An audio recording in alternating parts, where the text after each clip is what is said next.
los enigmas económicos y políticos de la pandemia. Tanto el tema como los expositores de lujo generaron muchísimo interés y tenemos más de 5.000 clientes registrados. La idea es que primero Carlos nos hable durante unos 30 minutos, después será el turno de Marcos con otros 30 minutos y luego tenemos unos 20 minutos para hacer un ping-pong de preguntas y respuestas. A medida que tengan preguntas las pueden ir haciendo al costado derecho de su pantalla y al final se las transmitiré a los oradores. Un breve currículum de ambos. Carlos Pañi nació en La Plata en abril del 61, es profesor de Historia, graduado en la Universidad Nacional de Mar del Plata. Es columnista político del diario La Nación de Buenos Aires, columnista de Telenoche en Canal 13, el noticiero de mayor audiencia de la Argentina. Es conductor de Odisea Argentina en el canal La Nación Más, programa dedicado al análisis político y económico. Y también es columnista del diario El País de Madrid. Se desempeñó como profesor e investigador en Historia de la Universidad Nacional de Mar del Plata y en la Universidad de Buenos Aires. En 2018 fue identificado por tercer año consecutivo como el periodista más respetado de la Argentina, según un estudio de la consultora Poliarquía. Y fue condecorado con la Orden de Río Branco por el gobierno de Brasil. Marcos Buscaglia es el fundador de Alberdi Partners, consultora de análisis político, económica y de mercado de países de Latinoamérica. Es doctor en Economía de la Universidad de Pensilvania, tiene un posgrado en Economía de la Universidad de Itela y es licenciado en Economía de la Universidad Católica Argentina. Fue durante 5 años economista jefe para Latinoamérica en Bank of America Merrill Lynch en New York, y anteriormente fue economista jefe para Latinoamérica en el Citibank, también basado en New York. Es coautor del libro ¿Por qué fracasan todos los gobiernos?, junto con Sergio Bernstein, libro del 2018, y desde marzo de 2017 es columnista en el programa de TV Odisea Argentina con Carlos, y tiene una columna quincenal en el Diario de la Nación. Hasta aquí las presentaciones, entonces ahora es el turno de Carlos. Te escuchamos, por favor, adelante y mucha suerte. Muy buenos días. Primero que nada, agradecer al Banco de Galicia por la posibilidad de estar en esta reunión, plantearles algunas hipótesis sobre cómo estoy observando el curso de la vida pública y de la realidad política en estos tiempos. Especialmente agradable hacerlo con Marcos. Voy a plantear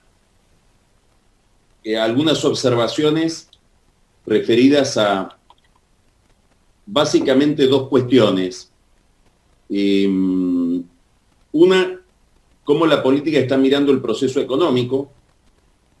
Obviamente no me voy a referir a la economía porque no es mi tema, y además está Marcos que nos va a hacer una exposición seguramente muy minuciosa del cuadro económico hoy en la Argentina.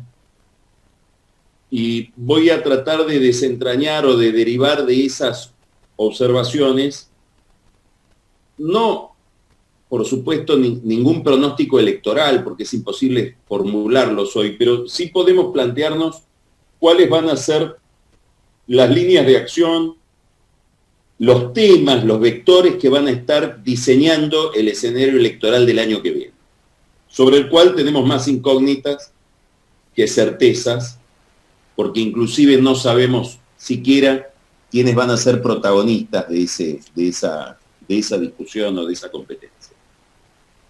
Entonces, lo primero que tenemos que tener en cuenta es que la pandemia sigue siendo un problema, genera mucha incertidumbre. Esa incertidumbre es de escala global. Yo no encuentro que nadie tenga una respuesta del todo contundente respecto de cuáles van a ser las características de la economía una vez que este problema, yo tampoco sé decir si cabe decir se resuelva o por lo menos se atenúe. Y respecto de la Argentina, esas incógnitas son mayores porque ha habido un timing que se demuestra ahora, como muchos advertían, no ha sido el más inteligente para manejar el problema. Yo siempre recurro a metafóricamente a una idea o a un concepto de la teoría militar para pensar este problema de la estrategia sanitaria del gobierno. Y ese concepto es cuando la teoría militar habla del momento culminante de la batalla. ¿A qué le llaman los manuales de teoría de la guerra el momento culminante de la batalla? Es el momento que el general, el comandante, el que está frente a un ejército en combate, debe identificar para saber cuándo debe liquidar la batalla. Es decir, mandar toda la carga de agresión que permita resolver el drama, el combate. ¿Por qué es tan importante ese timing? ¿Por qué es tan importante identificar el momento justo?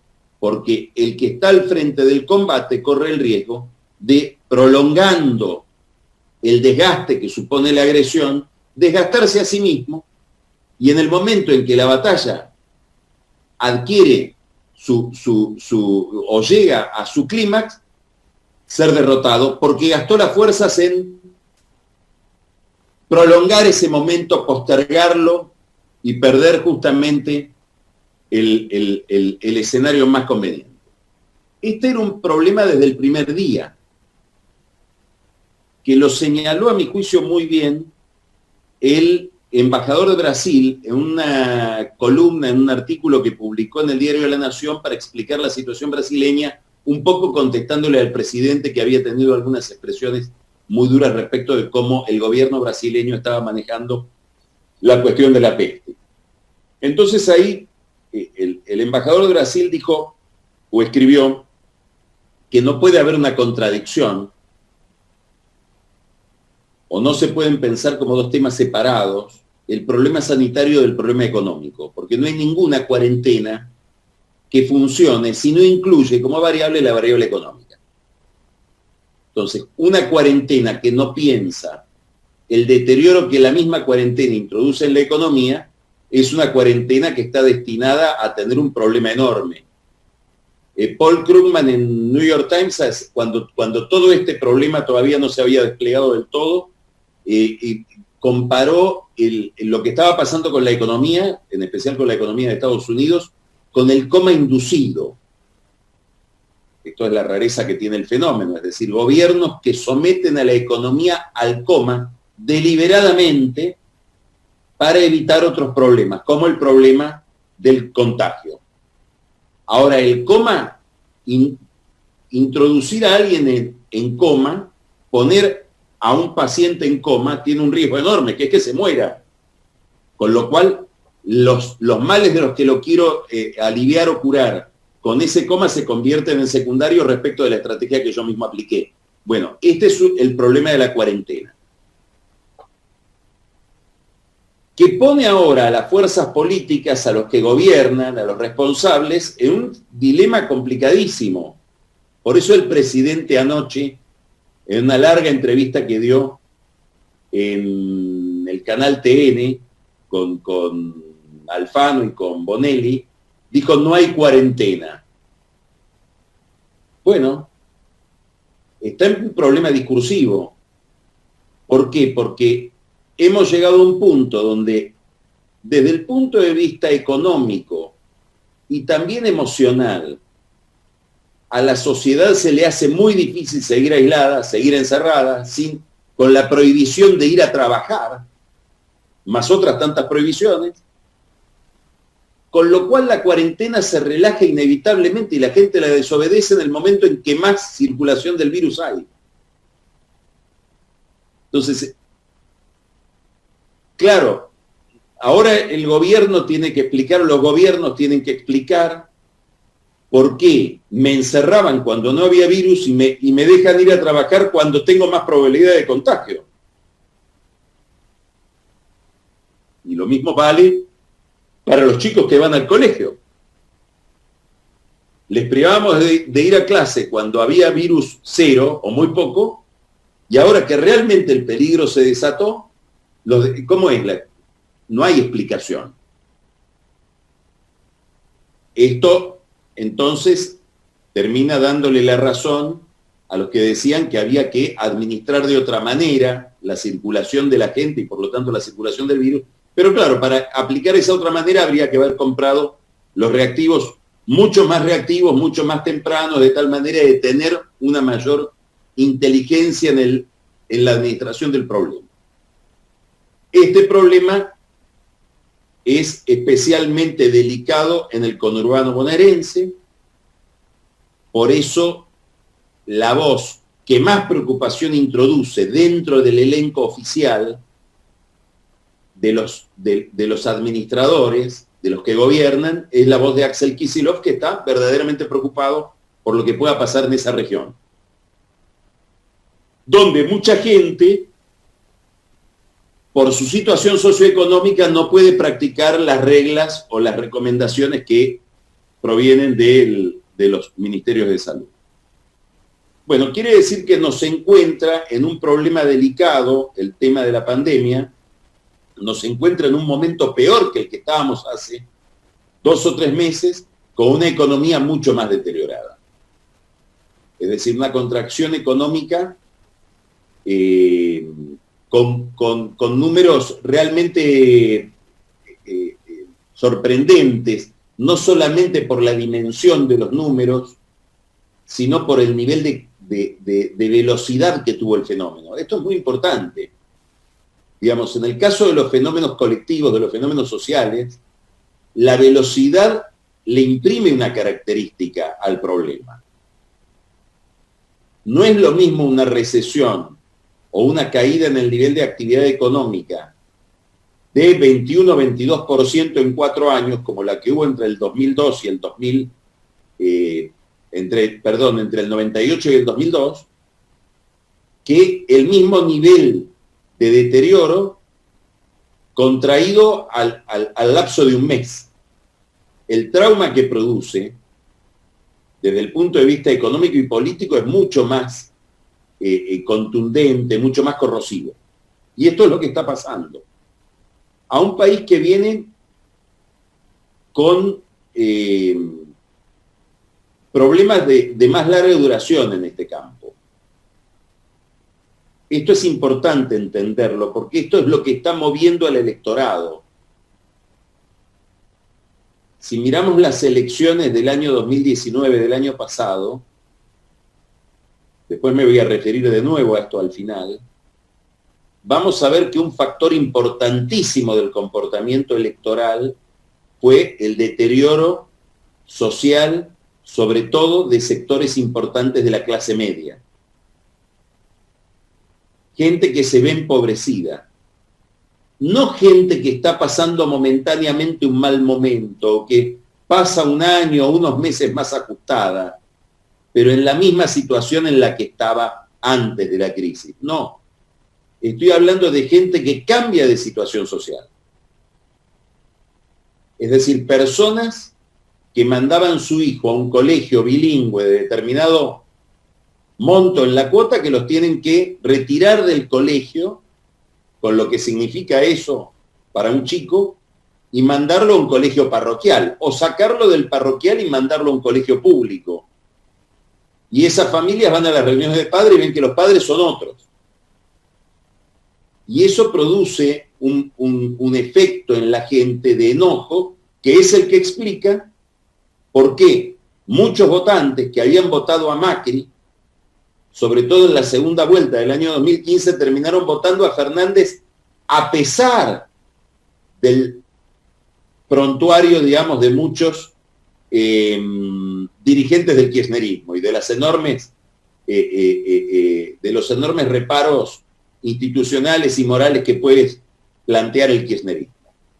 A pesar de eso, lo terminaron votando como una forma de castigo a Macri por el enojo de la recesión. ¿Por qué es eso? Bueno, primero, porque la Argentina viene de un estancamiento desde hace 10 años.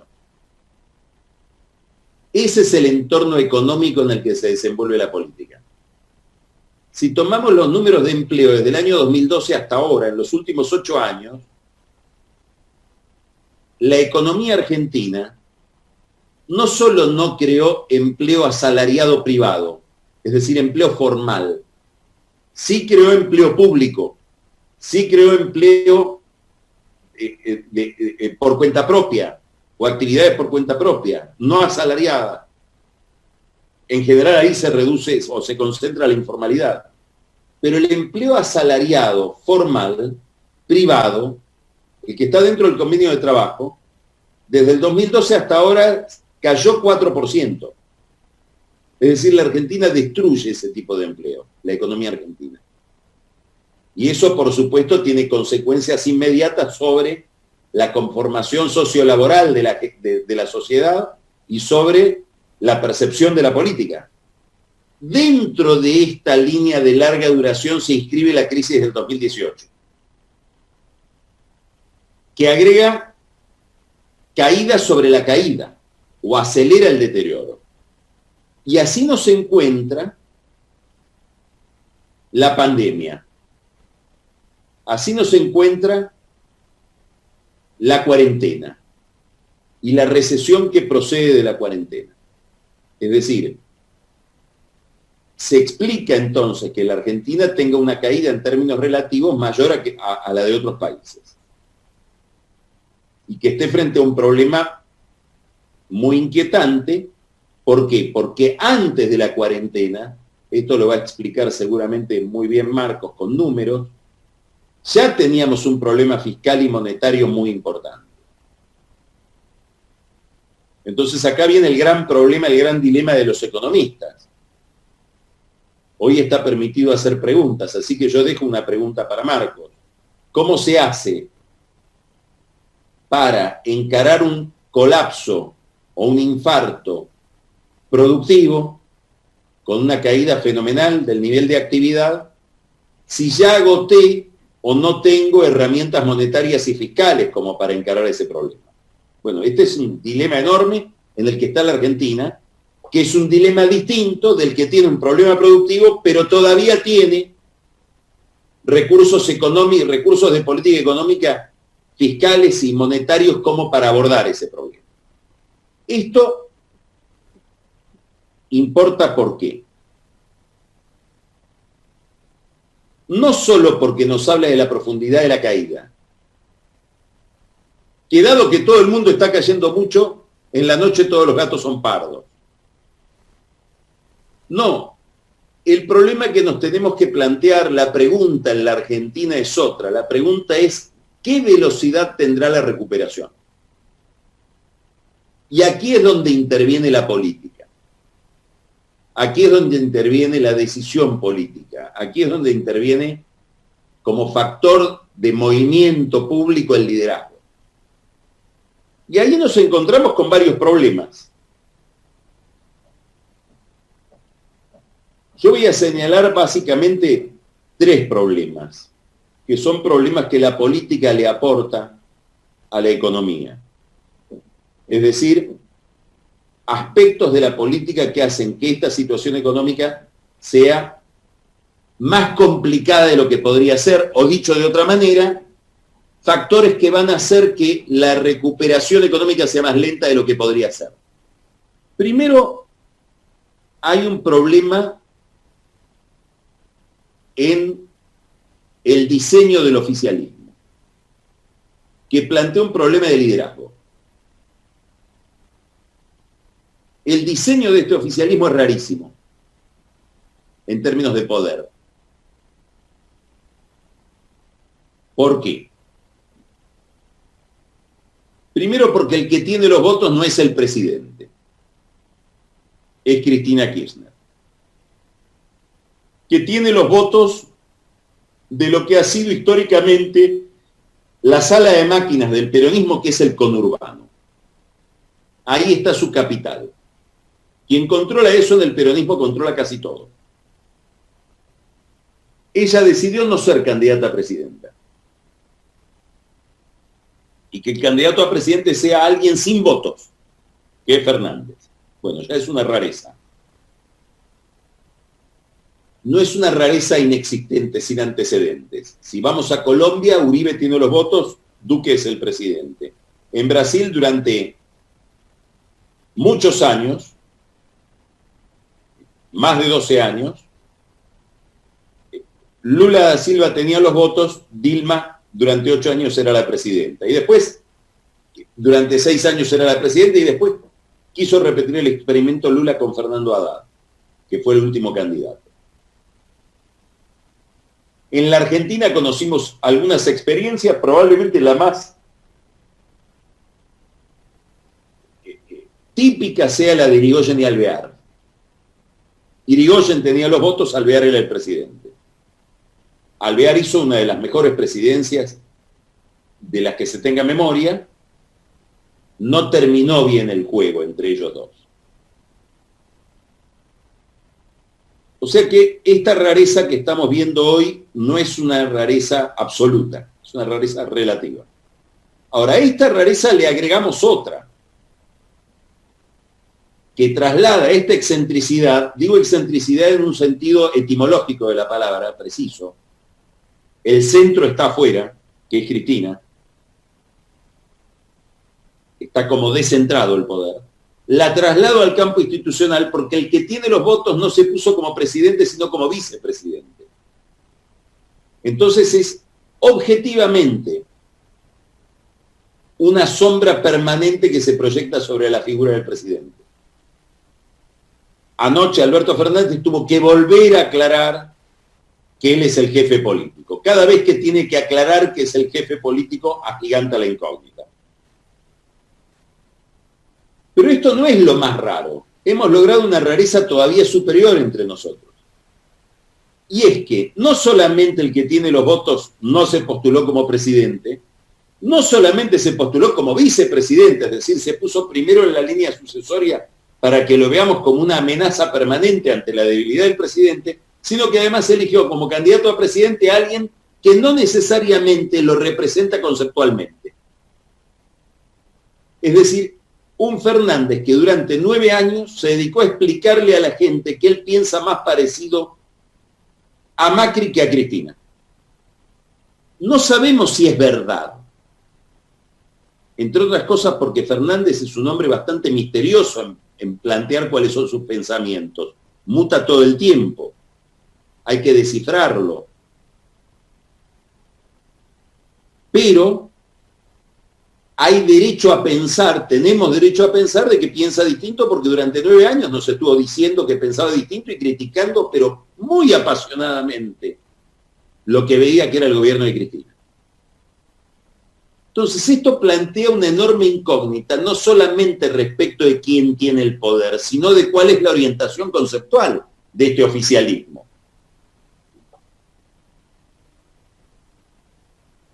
Sobre todo porque Cristina Kirchner, probablemente contra lo que Fernández creyó al comienzo,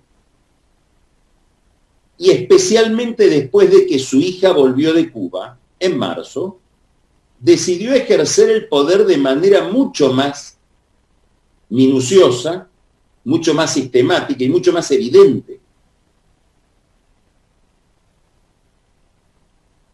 Entonces hoy tenemos un liderazgo en Cristina Kirchner que se sostiene en esta idea. Yo soy una política muy exitosa, he desarrollado un gobierno incomparablemente bueno cuando fui presidenta, estoy poniéndome en la cabeza y en la voz de Cristina, he logrado volver en un éxito impresionante cuando nadie pronosticaba que yo pudiera volver, soy responsable de la identidad de este movimiento que yo lidero, soy la titular de las acciones, soy la depositaria de un legado y tengo que garantizar que esto no se distorsione ni se pervierta. ¿Cómo lo garantizo? ¿Elaborando un programa? No. ¿Planteando un conjunto de medidas todos los días? No. Lo garantizo asegurándome de que el oficialismo siga teniendo los mismos enemigos que tuve yo. Lo garantizo sobre todo a través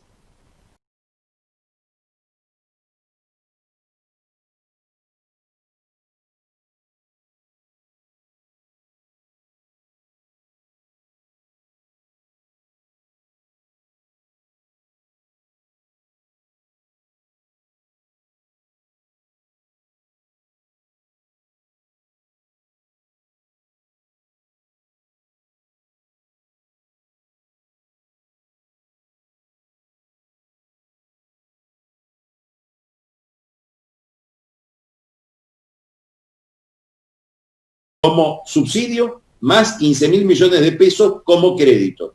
65 mil millones de pesos adicionales tiene la provincia de Buenos Aires para que Kicillof no tenga que depender de pedirle todos los meses a Fernández recursos para pagar los sueldos, como sí estaban obligados a hacer Solá y Daniel Scioli delante de Néstor o Cristina Kirchner. Acá hay un cambio en la estructura de poder, en la circulación del poder. Porque ahora el gobernador es parte del mismo oficialismo, es leal al mismo liderazgo, y hay una prioridad en el conurbano bonaerense por sobre cualquier otra región del país. Algo que los Kirchner vienen haciendo desde que heredaron a Dualde. Bueno, este es el liderazgo de Cristina. Estos son los límites que tiene Alberto Fernández para hacer política. Este es el primer problema. ¿Por qué? Y porque esa política respecto del conurbano y esa colección de conflictos que son como un corralito donde tiene que estar Fernández, le plantean un problema enorme a un gobierno que por el contexto histórico en el que está operando, solo puede salir adelante con una gran corriente de inversión privada. La idea de que el Estado sea el motor de la economía es una idea anacrónica en este contexto. Podía ser una idea aceptable con la soja de $600 y retenciones del 35%. El kirchnerismo armó un Estado para la medida de esa soja. Estoy simplificando muchísimo para entendernos. En la medida en que esos precios cayeron, nos quedó un Estado hipertrofiado. Bueno, hoy ese Estado está exhausto para ser el motor de la economía. Fernández necesita inversión privada si es que quiere que la economía resurja. Todas las medidas que vemos importantes que va tomando van en sentido contrario y tienen mucho más que ver con la sintonía de Cristina Kirchner, que a su vez mantiene conflictos de la década anterior. Este es un problema. Este es el problema del liderazgo y del concepto del liderazgo. Ahora hay un segundo problema que tiene que ver con la interpretación que hace Fernández del momento económico.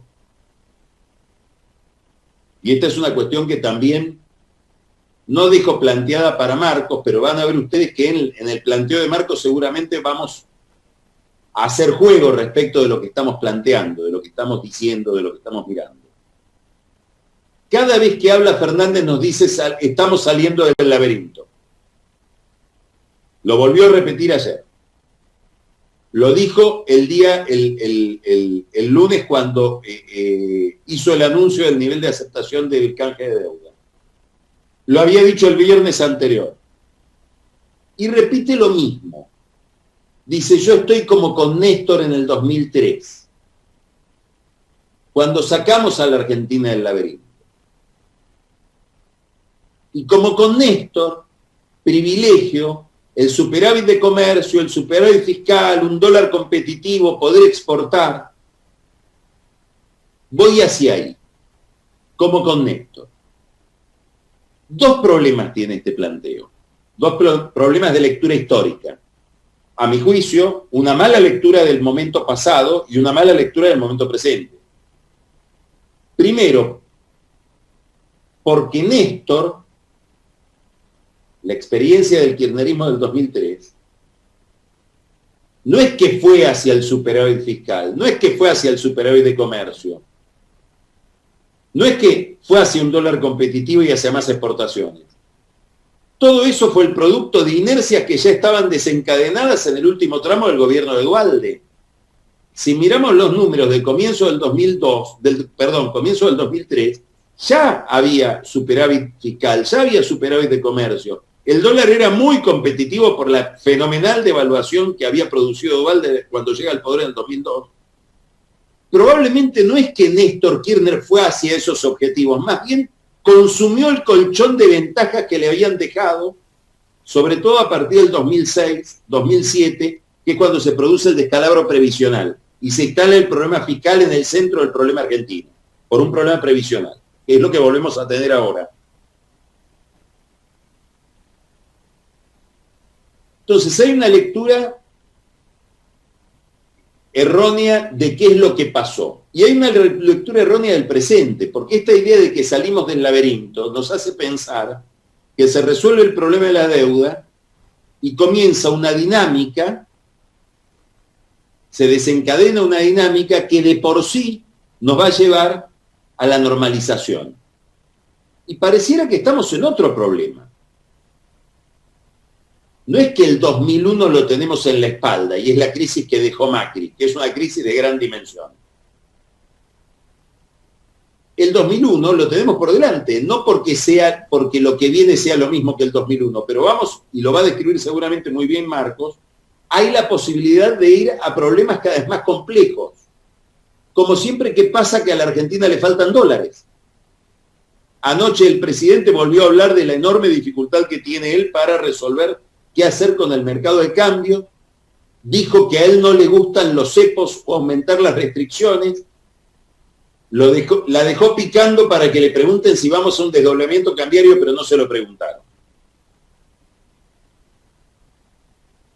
Entonces, esta visión de la historia y de lo que tenemos por delante es muy importante. ¿Por qué? Porque si lo que yo pienso es que vamos hacia un problema y que estamos en un problema que no se resuelve solo con inercia, tendría una agenda de reformas de la que este gobierno carece. Las reformas se hacen solas hoy en la Argentina. La reforma laboral la está haciendo la crisis. El ajuste monetario lo está haciendo la gente sacando de 200, son 4 millones de personas que sacan $200 por mes. Y eso le está produciendo un problema a la reserva. Digamos, la que gobierna es la crisis, con su propia lógica, que siempre es dolorosa. Entonces acá hay un segundo problema, que es un problema que es especialmente doloroso. ¿Por qué?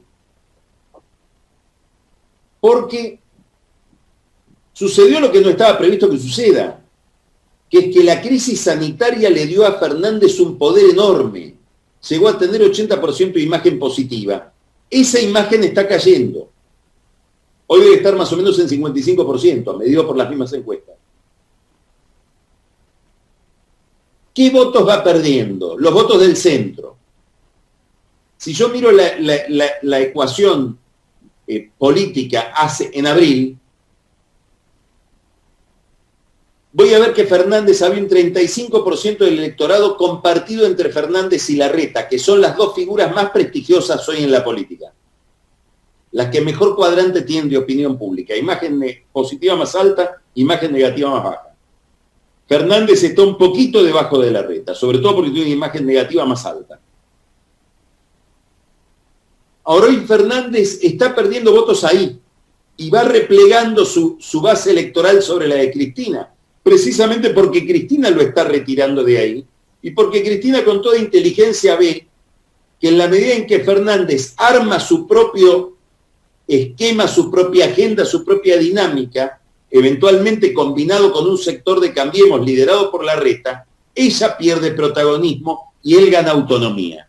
Esto era una plataforma desde la cual Fernández podría ver, desde esa plataforma que le dio la pandemia y que le da el miedo a la crisis económica que produce una delegación enorme de poder en los poderes ejecutivos, le daba una plataforma para encarar una serie de reformas importantes. Lo que vemos es que todo se va demorando.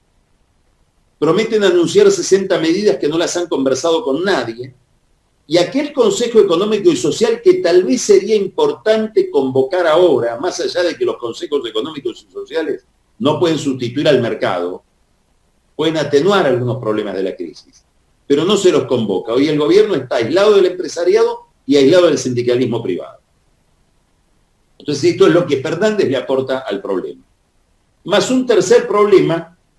Entonces tenemos un problema de diseño del oficialismo, un problema de comprensión de Fernández respecto del momento histórico en relación con la economía, y un tercer problema que es un gabinete mal armado.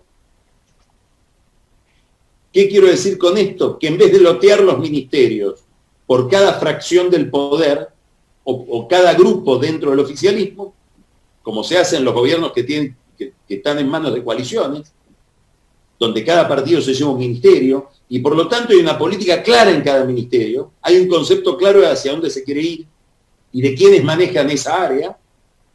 Se decidió otra cosa, que es que en cada ministerio convivan distintas familias.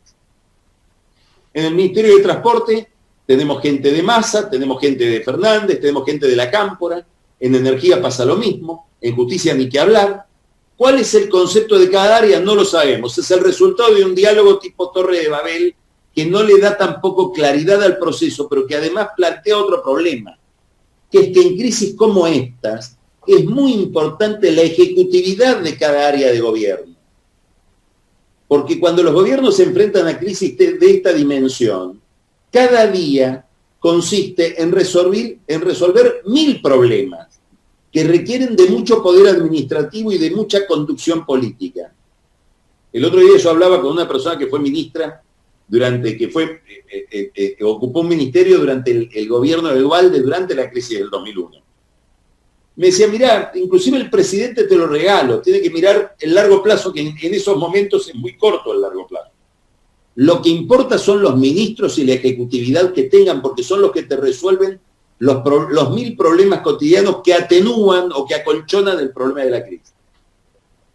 Bueno, este gabinete tiene un problema enorme en ese sentido, y la manifestación más plena, más contundente, es el debate permanente entre Frederick y Bernie, discutiendo qué es delito y qué no es delito. Imagínense la proyección de seguridad que plantean frente a la gente. Anoche el presidente terminó desmintiendo a su ministra diciendo con mucha delicadeza, sí, si a uno le toma la casa a alguien que no es el dueño de la casa o ocupa un terreno y no tiene el título de propiedad, eso es delito. Ah, bueno, no sabíamos.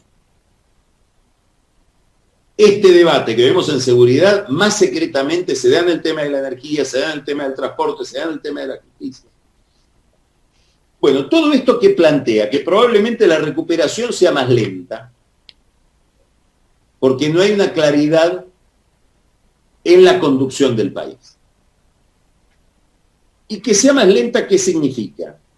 Que tengamos que padecer más tiempo un proceso recesivo. ¿Y eso por qué es importante? Por lo que dije al comienzo, porque la Argentina ya tiene este problema desde antes. Y la agenda electoral se va a organizar alrededor de la recesión.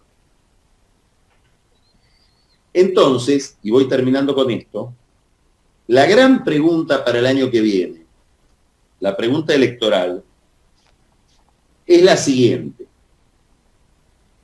A nosotros nos dicen que la pobreza va a pasar del 35 al 50%. Quiere decir que hay 15% de la sociedad argentina que ya es pobre y todavía no se dio cuenta, o que se está dando cuenta de a poco de que es pobre, de que hay que cambiar al hijo del colegio, o que hay que bajar en el plan de la prepaga de un nivel a otro. Esa gente va a estar enojada.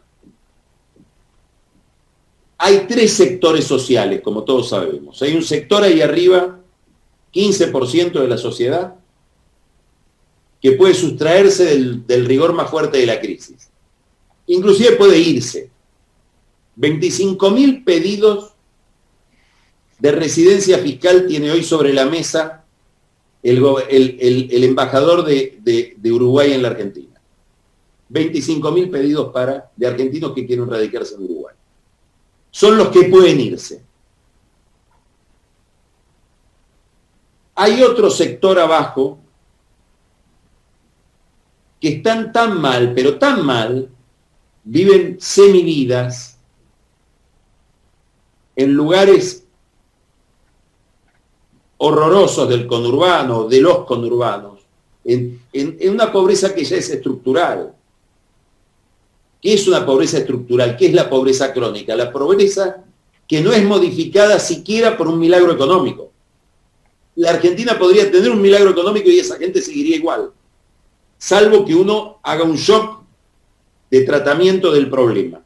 Esa gente que está muy mal, pensemos que hay 1.800 villas de emergencia en la provincia de Buenos Aires, 1.000 de las cuales están en el conurbano, 1.000, La mitad de las villas de emergencia que hay en la Argentina, que son 4.000, son posteriores al 2001. El 21% de esas villas son posteriores al año 2010. Es decir, es un fenómeno que está avanzando y que se está expandiendo en estas horas que estamos hablando. Bueno, esa gente está muy mal y el Estado la puede mantener en la pésima situación que está con los recursos que aplica la asistencia social. El problema está en un sector de la sociedad que no tiene ni tanto como para irse al Uruguay, ni tampoco como para que el Estado la tenga flotando en una situación paupérrima el resto de su vida. Ese es el que más se enoja. Y es no el que vive en la villa, el que vive frente a la villa, a 5 cuadras de la villa, a 10 cuadras de la villa. Es el que tuvo que cerrar la ferretería y es el empleado de la ferretería el que lo despidieron. ¿Quién le va a poner voz a esa clase media? ¿Quién la va a interpretar? ¿Quién le va a hacer la oferta más inteligente desde el punto de vista político en lo que va a resolver la elección del año que viene, sobre todo en la provincia de Buenos Aires? Muy probablemente el oficialismo pierda la capital, pierda Córdoba. No sabemos qué va a pasar en Santa Fe porque el oficialismo está muy mal en Santa Fe. Se notó con lo de Vicentín, se notó ahora con lo de Rosario, cuando salió la gente a la calle enojada por la cuarentena, pero en Santa Fe Perotti logra equilibrar un poco la balanza. El problema es la provincia de Buenos Aires, que es donde está el corazón del kirchnerismo. Ahí va a ser la discusión y esa discusión está ligada directamente al malestar que la recesión está produciendo o está agravando o está acentuando en la clase media. Bueno, lamento haber usado más tiempo del previsto. Muchas gracias. Muchas gracias, Carlos. Muy interesante. Y además ya fuiste respondiendo algunas de las preguntas que fueron llegando. Bueno, sin más podemos darle el turno a Marcos Buscaglia, que ya hicimos la presentación de sus antecedentes. Gracias, Marcos. Bueno, muchas gracias. Me vienen muy bien las palabras de Carlos como para poder ilustrar algunos de los temas. Están viendo bien la presentación, ¿cierto? ¿Pablo? Yo la veo sin ningún problema. Listo, perfecto. Bueno,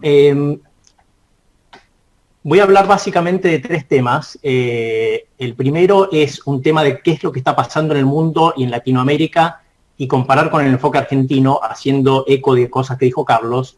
Muy breve de la reestructuración de la deuda y después nos metemos de lleno en la crisis argentina. Lo primero que quiero mostrarles es de la situación internacional, es que las economías del mundo desarrollado básicamente ya pegaron la vuelta. Lo que ven a la izquierda es los índices de movilidad de distintos países, ¿sí?, desarrollados. Como ven, en muchos casos ya están arriba de lo que fueron los casos prepandemia. Estos son índices de movilidad de Apple, de Google, etc. A la derecha tenemos lo que son los PMI, que son básicamente encuestas al sector industrial, donde se puede ver básicamente también una recuperación en B. Sin embargo, como decía Carlos, hay incertidumbre.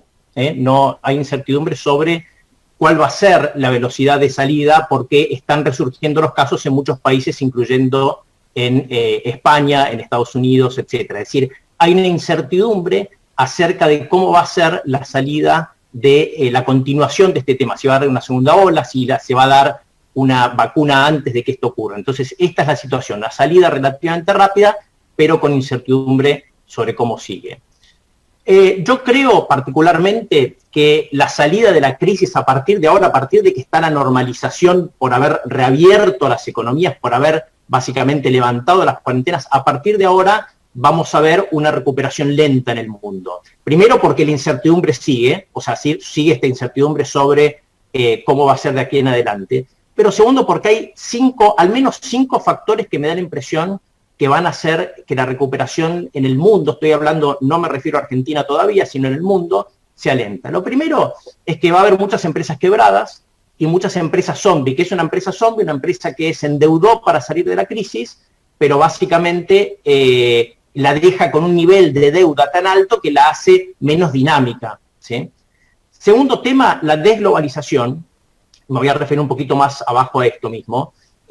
No solamente desglobalización, lo que está pasando es que se han acelerado ciertos procesos de negocios que ya venían dándose, el teletrabajo, las compras online, etcétera, y eso generalmente, cuando el mundo sufre shocks como este, el problema es que tanto el capital físico como el capital humano son específicos a un sector. Es decir, un shopping en Estados Unidos que la gente no ve más y cierra, es difícil reconvertirlo a otra actividad nueva. Lo mismo con la persona que trabaja en el shopping. Una persona que trabaja en un shopping es difícil que se reconvierta a trabajar en Amazon.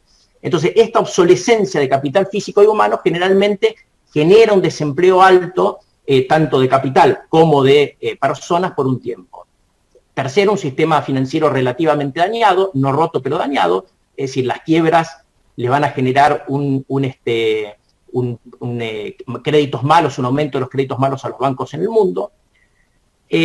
Cuarto, me voy al punto de arriba, que es el del aumento del ahorro global, es decir, la crisis lo que nos mostró a familias, empresas, es que teníamos muy poco ahorro, entonces la gente aumenta el ahorro precaucionario de dólares, de la moneda. Les voy a mostrar que hasta hemos aumentado el ahorro de pesos durante esta cuarentena, de una moneda tan poco valuada como el peso.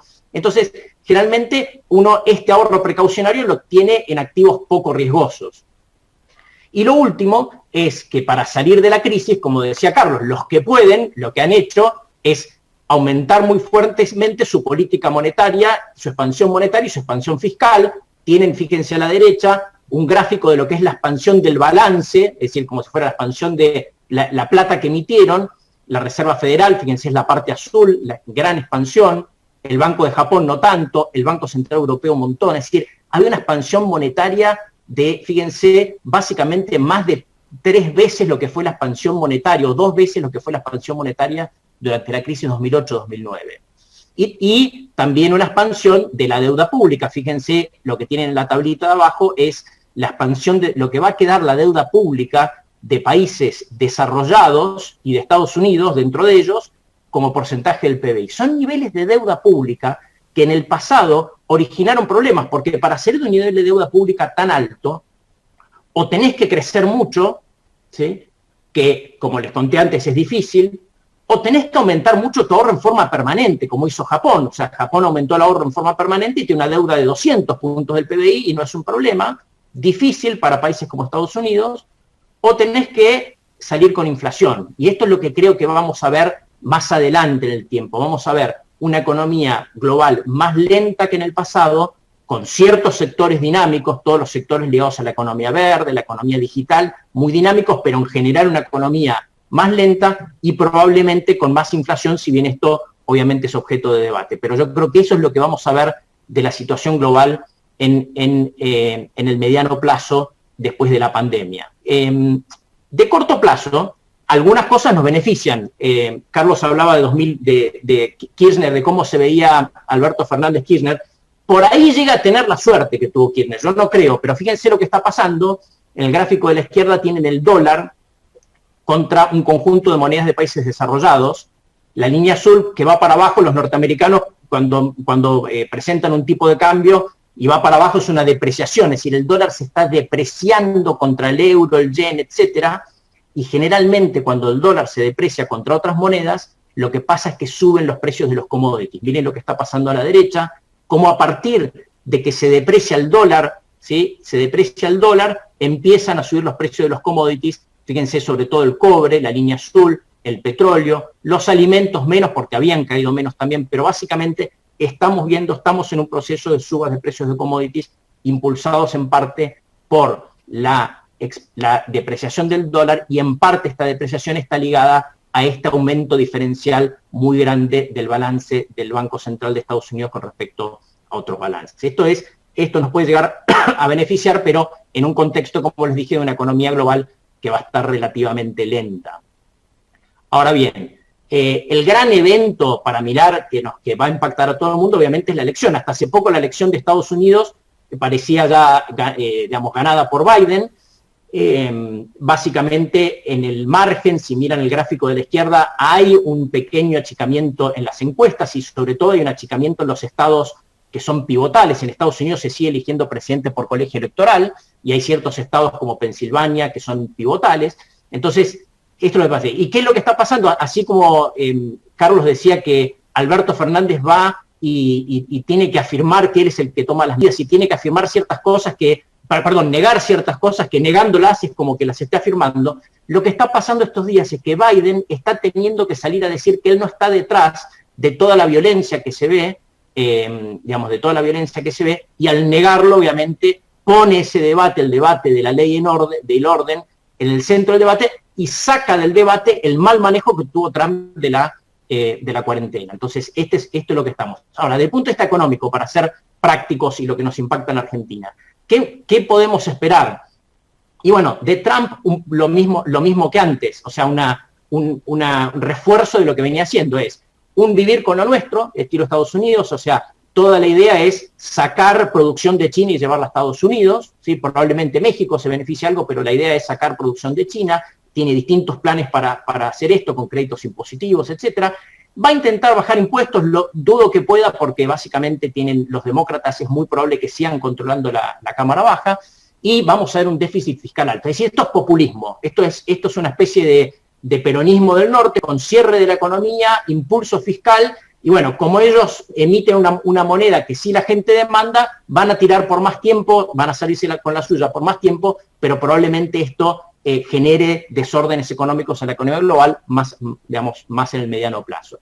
Si gana Biden, en cambio, la idea es impulsar la economía verde, impuestos, todo lo que sea generación de energía limpia, etcétera. Vamos a ver una suba de impuestos a las ganancias, muy probablemente, y generalmente los demócratas son fiscalmente más ordenados, es decir, probablemente veamos una consolidación fiscal. El déficit fiscal de Estados Unidos va a llegar más de 13 puntos del PBI este año, una consolidación fiscal más temprana que implique una recuperación menos lenta, pero por supuesto esto implica más orden en el mediano plazo del punto de vista fiscal, el dólar, etcétera. Es decir, estas son las dos, yo diría, las dos dinámicas que pueden afectar de acuerdo a quién se ha elegido en una elección que, como les digo, está más pareja en Estados Unidos. Déjenme pasar a la región, y acá tienen, estoy ilustrando, estoy haciendo como economista, poniendo en números lo que otros dicen. Fíjense lo que estaba mostrando lo que decía Carlos del tema de que la gente empezó a no obedecer la cuarentena. Lo que tiene la izquierda es un índice que hace la universidad, algunos investigadores de Oxford, es como un índice de cuán dura es la cuarentena. Lo primero que tienen que ver es, la Argentina ha estado prácticamente siempre al tope, es la línea negra, ha estado siempre al tope, estado de las cuarentenas más duras del mundo, básicamente, y más duras que la mayoría de sus pares latinoamericanos, ¿sí? Los que han hecho cuarentenas más duras han sido Argentina, Colombia y Perú. Me voy a referir a esto más tarde. Ahora bien, observen que en realidad el alivianamiento de la cuarentena durante todo este proceso ha sido muy poco. En Argentina casi nada, es decir, en general, excepto Uruguay, que ha hecho las cosas muy bien, ha habido relajamiento, y Brasil, ha habido relajamientos muy parciales de la cuarentena. Ahora, cuando uno mira, viene el gráfico a la derecha, que la movilidad, son indicadores de movilidad de Apple, de Google, lo que está haciendo la gente es que la gente no está obedeciendo la cuarentena. Y esto no solamente pasa en Argentina, sino que pasa también en otros países. Ahora, también este gráfico nos permite ver otra cosa adicional. Observen quiénes están al tope de movilidad, son Brasil y Uruguay. Uno con una cuarentena muy bien implementada, Uruguay inteligente, es decir, que inteligente en el sentido que terminó con pocos casos, pocos muertos, una implementado a la chacota, pero privilegiando la economía. En cambio, Perú está por abajo, y fíjense cómo Argentina también está, ahí más o menos en la tabla media, pero relativamente bajo en cuanto a movilidad. Entonces, esto es manda una orden y no la obedezco.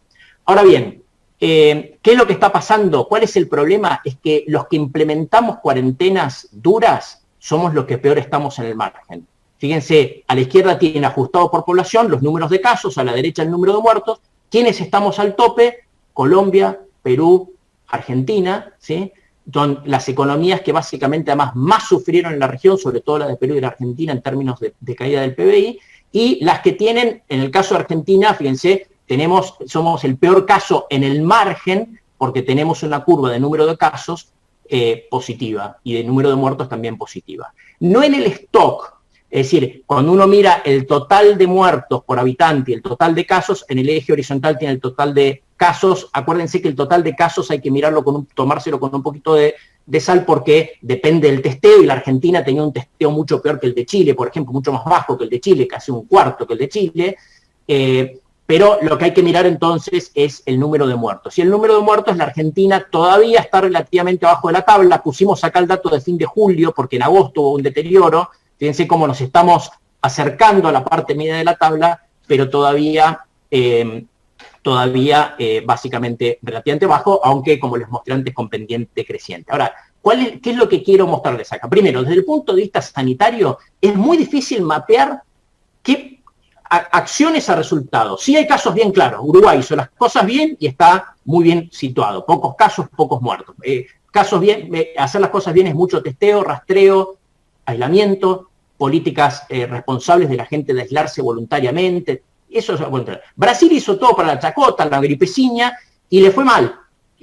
En términos de cantidad de muertos, tiene una cantidad de muertos relativamente alta. Ahora, Perú implementó una cuarentena muy dura, ¿sí?, pero tuvo un número de muertos y de casos muy altos. Muchos argumentan que esto es una falla del Estado, de una muy baja inversión en salud, entre otros temas. Chile hizo una cuarentena muy inteligente, mucho testeo, aislamiento por zonas, etcétera, y también le fue bien. No queda claro, entonces, tan claro por lo menos el mapeo de políticas a resultados. Lo que sí vemos son algunas cosas, que es los que pusimos cuarentenas muy duras demasiado tiempo somos los que en el margen estamos peor.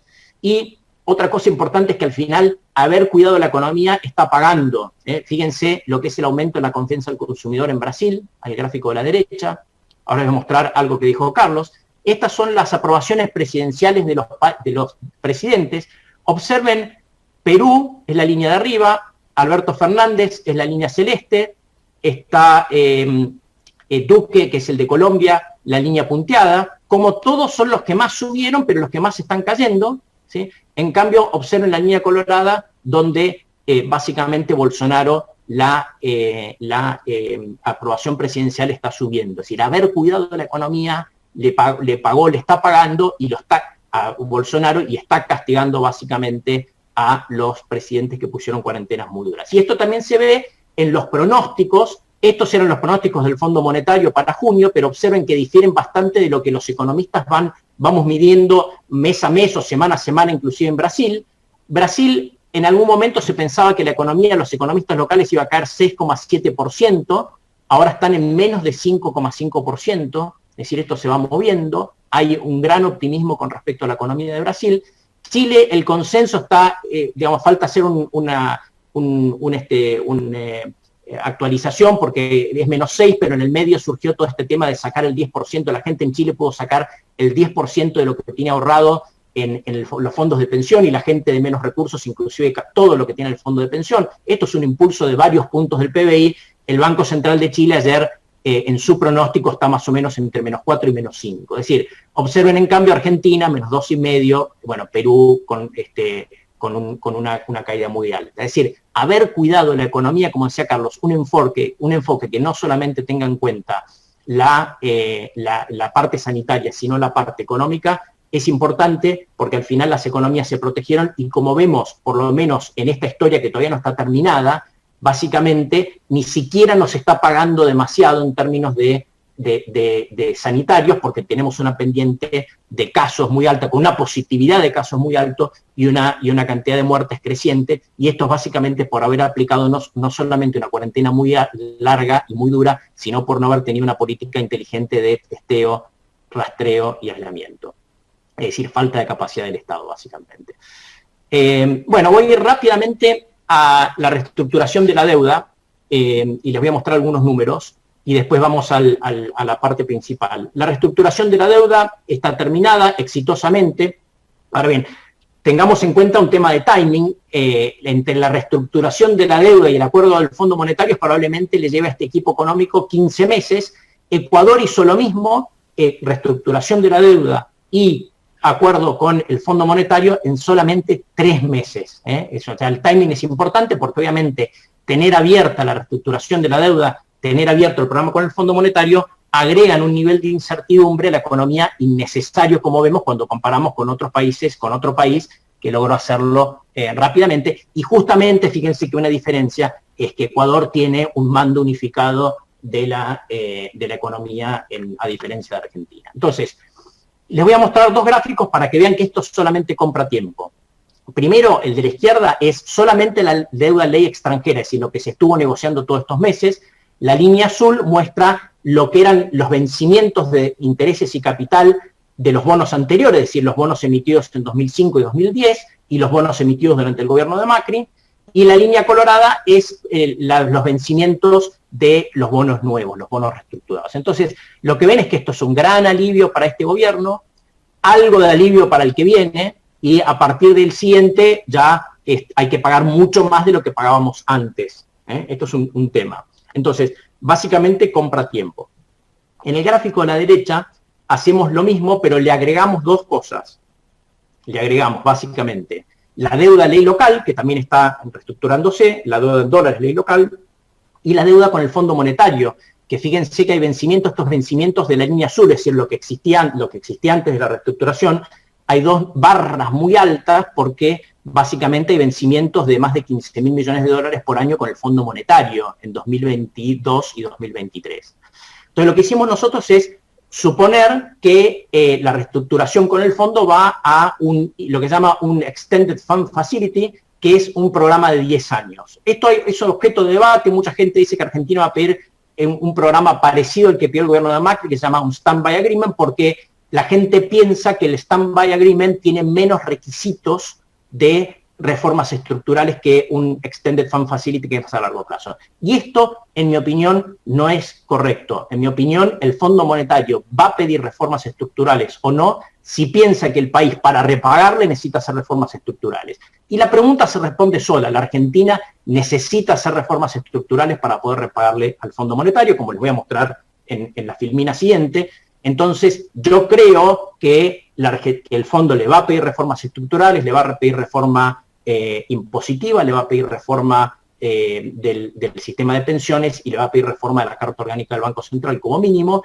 Y entonces, si te van a pedir reformas, lo mejor que puedes hacer es ir básicamente a un acuerdo de Extended Fund Facility donde podés patear los pagos mucho más. Nosotros en las líneas azules reproducimos lo que le pasó a Grecia.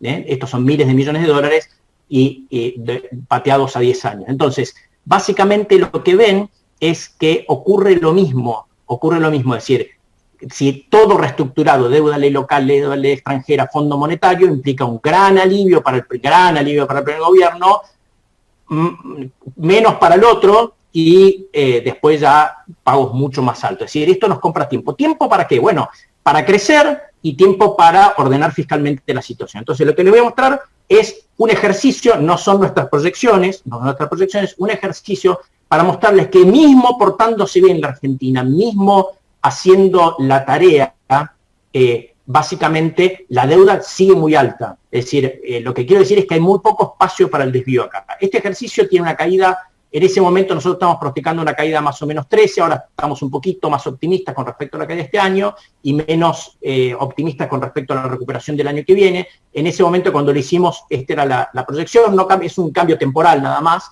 Crecimiento un poquito más alto que el promedio histórico 2022-2023 y 2024-2025 básicamente el crecimiento 2%, que es el crecimiento promedio histórico de la Argentina, y así en lo que queda del tiempo. Fiscalmente, básicamente un déficit de 7 puntos, yo creo que puede terminar menos este año, el primario del PBI, 4, fíjense, esto lo hicimos hace un mes, el ministro habló de 4,5, después convergiendo a un superávit primario del 1% del PBI.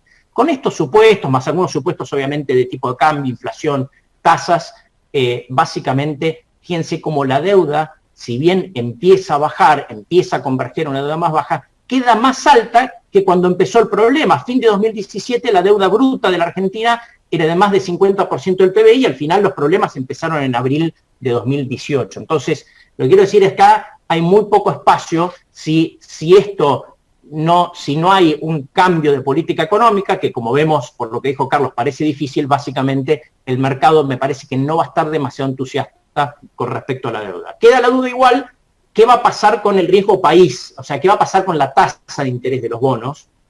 Me voy a referir brevemente. Ayer nosotros hicimos este gráfico de la izquierda con datos hasta antes de ayer, porque recién ayer empezaron a tradear en un mercado los bonos nuevos, pero básicamente el resultado es el mismo. Los bonos nuevos tienen una tasa de interés que, piensen ustedes, la tasa de interés esta es un riesgo país de más de 10%. Los bonos del Tesoro de Estados Unidos están muy bajitos, entonces un riesgo país muy alto. Estos son los bonos nuevos, la tasa de interés la ven acá.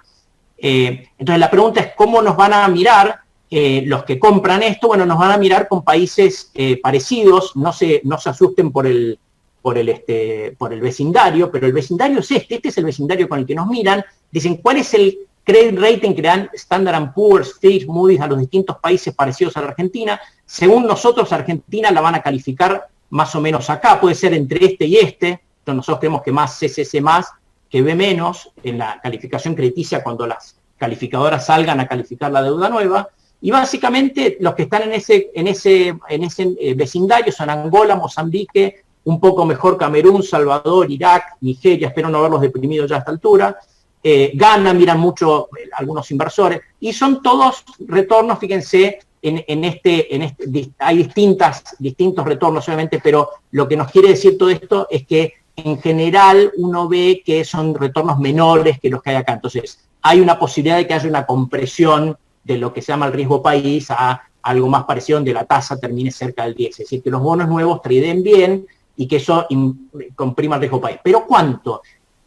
Quedarnos al 10, después de una reestructuración es un horror, y va a lo que dice Carlos, es decir, vos para financiar la salida de la Argentina necesitas mucha inversión, y cuando vos estás evaluando una inversión en Argentina, partís de lo que llama el riesgo país, y si el riesgo país queda a estos niveles de 9-10%, básicamente te saca de la cancha un montón de proyectos de inversión, porque cuando un proyecto de inversión tiene una tasa, descontás los flujos futuros a una tasa tan alta, es probable que no te dé rentable. Este es el problema. Hemos hecho una reestructuración, nos dejan un vecindario malo, nos deja con una tasa que, aunque mejor de la que están tradeando ahora los bonos, básicamente todavía es muy alta para lo que es lo que necesita la Argentina.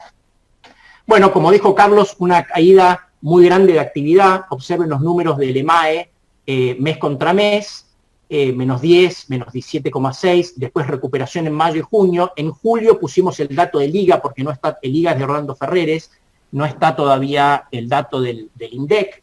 Básicamente lo que les quiero mostrar es que en julio se habría ralentizado, se habría básicamente desacelerado la recuperación o se habría abortado la recuperación. Entonces, este es un tema.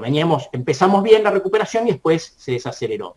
La caída del segundo trimestre de Argentina, básicamente, fíjense que está entre las más altas del mundo, y el problema además, como dice Carlos, es la velocidad de la recuperación, porque cuando veamos los datos de muchos de estos países como España, Francia, etcétera, van a ver que el tercer trimestre van a dar datos de crecimiento muy grande, en cambio en Argentina los datos de crecimiento van a ser más moderados. Observen esto, lo que nosotros hicimos es, vieron que les mostré datos de movilidad, lo que hicimos es los datos de movilidad los pusimos en el eje vertical, lo ven acá, y en el eje horizontal está la variación del EMAE mes contra mes, y ven que hay una relación muy clara. Cuanto más se expande la movilidad, crece el EMAE y viceversa. Entonces, y acá lo pusimos con un mapa de colores para que vean cómo cuando el EMAE subió mucho, fíjense que hay mucho verde, mayo y junio, voy a volver a la de atrás, fíjense como mayo y junio hubo un crecimiento muy grande mes contra mes, y el mapa de movilidad nos muestra ya un julio más amarillito, y vemos que no es el EMAE, en este caso el IGA, pero replica el EMAE, hubo una leve contracción, y agosto, yo diría también un mes que por lo menos no parece muy entusiasta en cuanto a la recuperación de la economía. Esto es lo que estamos viendo en tiempo real, básicamente, de cómo está la economía. Y ahora vamos a la cruz del problema macro de Argentina, que es que, como todos los países, el déficit fiscal se expandió.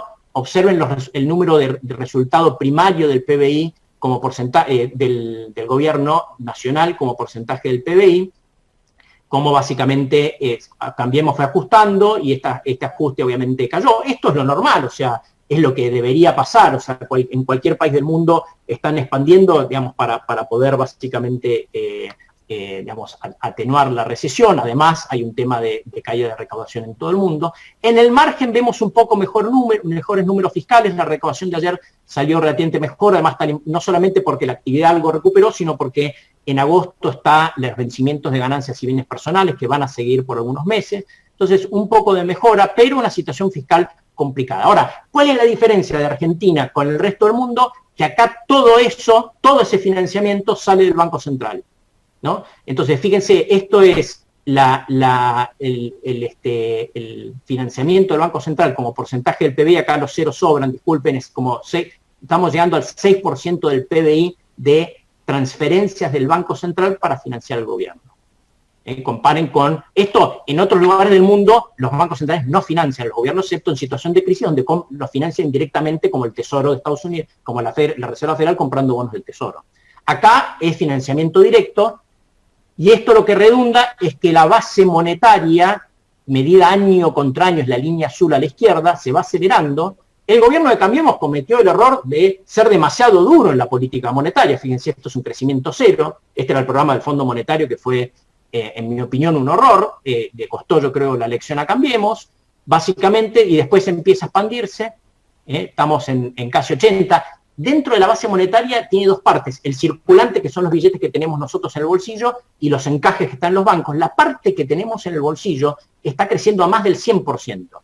Y eso que, para sacar plata de la cancha, para que todos los pesos que emite el Banco Central, como ven acá a la derecha, no queden en el mercado, en la calle, el Banco Central emite cada vez más LELIQ y lo que se llama pases pasivos, que es una forma de los bancos de sacarse liquidez, que es la línea negra. Fíjense cómo crecen, esto es la suma de pases pasivos y LELIQ como porcentaje de la base monetaria.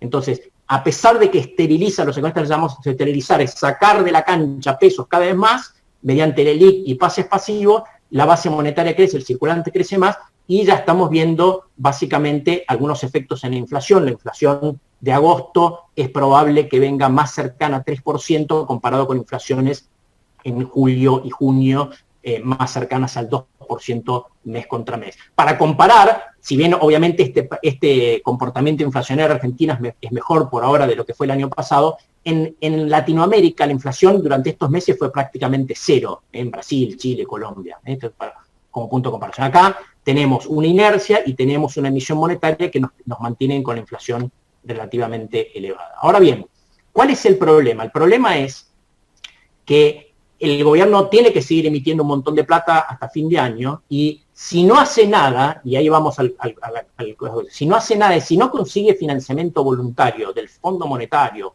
o del mercado, el problema, y no quiere ajustar fiscalmente tanto el año que viene, básicamente el problema es que le voy a mostrar que viene un montón más de pesos, una montaña más de pesos el año que viene, y que esto es difícil de sostener. Esto es el ejercicio. Le voy a mostrar un ejercicio que no es que estemos pronosticando monetario fiscal, sino que estoy diciendo, se los proyecto para ver que no cierra.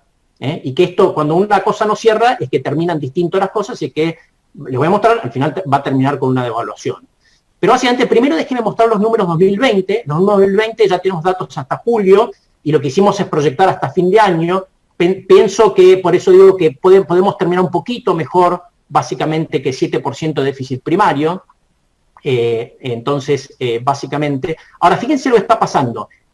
Como decía Carlos, el ajuste lo están haciendo gracias a que, en definitiva, yo creo que acá está la ventaja de ser peronistas, están ajustando lo que es el gasto en remuneraciones, que va por abajo de la inflación, el gasto en seguridad social, que va por abajo de la inflación, y no le están quemando el país. Esto va por abajo. ¿Para qué? Crecimiento de las transferencias al sector privado. Acá hay un montón de cosas. Están subiendo muy fuerte los subsidios a la electricidad, etcétera. Ya se gastó más en subsidio, en pesos, a la electricidad, al transporte, etcétera. Ya se gastó más de un 10% más en términos nominales que en todo 2019. Y cuando termine el año probablemente vemos cerca de una duplicación. Pero además ahí están los otros programas, el IFE, etcétera.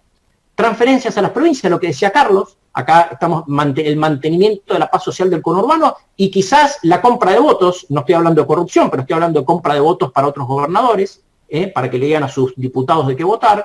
Y después el déficit de empresas públicas, que está creciendo muy fuertemente. Ahora bien, ¿qué hicimos para 2021? Dijimos, el ministro dijo 4,5. 4,5, lo que nosotros mostramos en este gráfico de la derecha es que en el fondo es poco ambicioso. Podrían hacer una consolidación fiscal mucho más rápido. No es que digo que sea lo óptimo si estuviéramos en Estados Unidos, en Chile. Lo óptimo sería mantener un gasto fiscal elevado para mantener la recuperación de la economía, pero no es en Argentina. En Argentina el problema es que si vos mantenés este déficit fiscal, a pesar de que nosotros estamos haciendo esto con una proyección de recuperación de la economía que te da un gran aumento de la recaudación fiscal, ¿sí? A pesar de esto, vos mantenés un 4,5 de déficit, que son 1,8 billones de pesos para financiar, un poquito más alto en términos nominales que este año, implica de nuevo que tenés que financiarlo con emisión monetaria. Y esto es lo que hicimos en este ejercicio. Me van a tener un poquito de paciencia y se lo voy a explicar. Estamos como en el Banco Central, somos el comando del Banco Central y tenemos que hacer programación monetaria. ¿Qué haces cuando haces programación monetaria? Y decir, ¿cuánta demanda de dinero voy a tener y cuánto tengo que imprimir? Esa es la programación monetaria, lo estamos haciendo bien simple. La demanda de dinero es de nuevo el circulante, que fíjense cómo se expandió mucho entre la cuarentena y el cepo, se expandió mucho hasta en Argentina el circulante como porcentaje del PBI y los encajes de los depósitos. Yo, para programar, supongo que se va a ir normalizando algo. Entonces, acá está la demanda, ahí me sale la demanda de acá a fin de año y la demanda de pesos del año que viene. Ahora, ¿qué tengo que imprimir? ¿Para qué tengo que imprimir? Bueno, del 1,8 billones del primario, supongo que solamente 1,500, es decir, estoy suponiendo que otra parte y los intereses se financian en el mercado. Es dado como está la Argentina hoy, hasta optimista. Y esto es lo de este año. Tengo que imprimir todo esto, vamos a suponer que el Banco Central ni compra ni vende dólares, esto es un supuesto heroico, y hay que pagar los intereses de la LELIQ. No eran para los jubilados, eran al final para sacar la plata del mercado. Hay que imprimir todo esto de intereses de LELIQ, y básicamente esto nos da una oferta de mucho más alto que la demanda. ¿Cómo lo soluciono? Con más LELIQ. Entonces, el crecimiento de las LELIQ de lo que están ahora hasta el año que viene, miren lo que es, el año que viene, el aumento del LELIQ sería el 75% del aumento de los depósitos, que también los hago converger un poquito para abajo como porcentaje del PBI, ¿sí? Y básicamente lo que estoy diciendo es que si esto es la realidad, lo que va a pasar es que todo el aumento de los depósitos de los bancos va a ir al LELIQ, y eso es insostenible porque mata el crédito y por lo tanto mata la recuperación. Entonces, en realidad, fíjense, les mostré un ejercicio que es muy difícil que se dé. Y les estoy mostrando un ejercicio donde ustedes, a pesar de que se viene toda esta oferta de dinero, se quedan con un montón de pesos en la mano, lo cual también es poco razonable. ¿Qué quiero decir con esto? Perdón, antes de seguir, déjenme mostrar, ligar esto con el tema cambiario. El tema cambiario, básicamente, lo que tenemos es una brecha elevada, muy elevada para temas históricos. La ANSES está vendiendo algunos bonos para tratar de bajar el contado con liqui, pero una brecha muy alta. El Banco Central pierde dólares, fíjense las barras que van para abajo, pierde dólares todos los días prácticamente. ¿Por qué los pierde? En una parte es el cliente minorista, ¿no? Vieron que los home banking a principio de mes colapsan, y es porque cada vez más gente compra dólares. Miren esta línea colorada, es la cantidad de gente en millones que compra. El último dato oficial es julio, 3,9 millones de personas compraron dólares, y esta es la cantidad de dólares que compran. No es mucho cuando lo comparamos, miren lo que fue, 6.000 millones de dólares se perdieron post-paso, es mucho menos, estamos hablando de menos de 1.000 millones de dólares, se mide acá, pero es un montón de gente que compra, y yo creo que en agosto fue más y en septiembre está siendo más. Entonces, una parte se pierde ahí, pero tampoco es una barbaridad. Usted dice, bueno, serán el sector del campo que son malos y están acumulando en los silobolsas. Bueno, la venta de cereales y oleaginosas, que es la línea gris, está por debajo de la del año pasado, ¿no? En algunos meses inclusive estuvo por arriba, pero la cosecha, piensen ustedes, fue menor en volumen, los precios han sido menores, a pesar de que, como les conté, están subiendo, han sido menores. Es decir, no parece que sean los malos del campo, uno de los enemigos de Cristina, como decía Carlos, los que estén haciendo esto. Lo que está pasando acá es que, como no nos dejan comprar dólares, lo que compramos son sustitutos de dólar, que son bienes. Y no digo si pudiéramos viajar. Esto es lo mismo que pasó en 2011-2015, cuando con el cepo se perdían menos dólares por la cuenta financiera, menos por compra, así, por el home banking, pero la balanza comercial se deterioró. Te compraste el auto importado, la televisión, o la televisión nacional que está llena de componentes importados, o cuando abran, viajar. La cuenta de viajes va a entrar. Entonces, fíjense qué es lo que pasó. La cuenta comercial se deterioró fuertemente el superávit comercial del balance cambiario, que es un balance en base de caja comercial, es decir, de las cuentas externas, fíjense cómo se ha deteriorado fuertemente. Ahí es donde está perdiendo dólares el Banco Central, porque se deteriora, porque estamos todos comprando cosas que básicamente son proxies de dólar. El problema es que no quedan casi reservas. Todo esto pasa, sobran pesos y hay pocos dólares, las dos cosas al mismo tiempo.